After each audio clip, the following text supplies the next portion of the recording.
for having me here. It's a real pleasure to talk to you on such a beautiful morning here in Harlem in New York City. So I would love to just get started before we start to talk about the work that you do and the philosophy of Vedanta and the Upanishads. I would just love to hear a little bit about your story and what led you to become a sannyas and to study the Vedanta. My story, well, I grew up in a small city on the eastern coast of India, a city called Bhubaneswar. And I was lucky, I guess, because my parents were spiritual seekers too. And they were initiated in the Ramakrishna tradition. So both my father and my mother, I would see them meditating morning and evening, and they would take me to the ashram.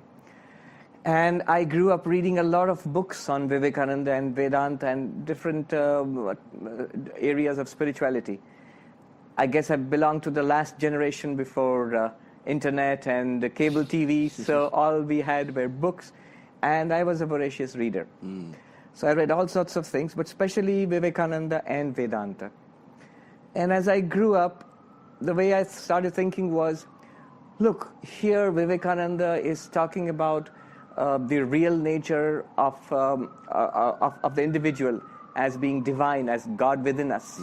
And that God does exist, and God can be experienced, can be seen. And that is the purpose of life.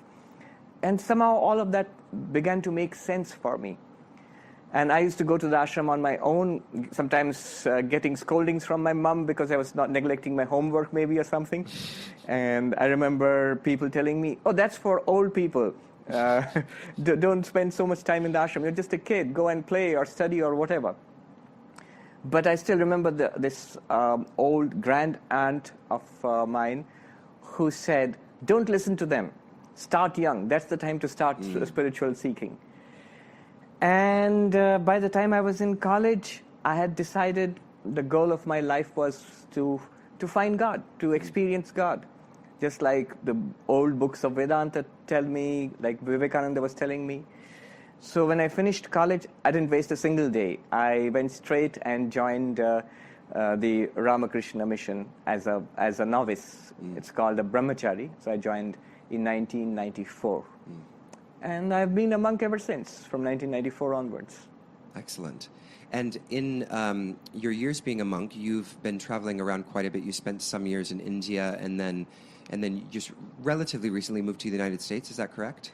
That's correct. From 1994 till very recently, till just about a couple of years ago, I was in India, mostly in our main monastery in Belur Math, which was established by Swami Vivekananda. And after that, I was sent to the Vedanta Society of Southern California to work there. That was last year. And then here in New York, we have a Vedanta Society, which is in fact the first Vedanta Society.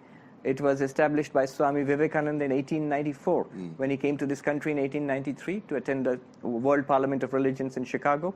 A group of Americans gathered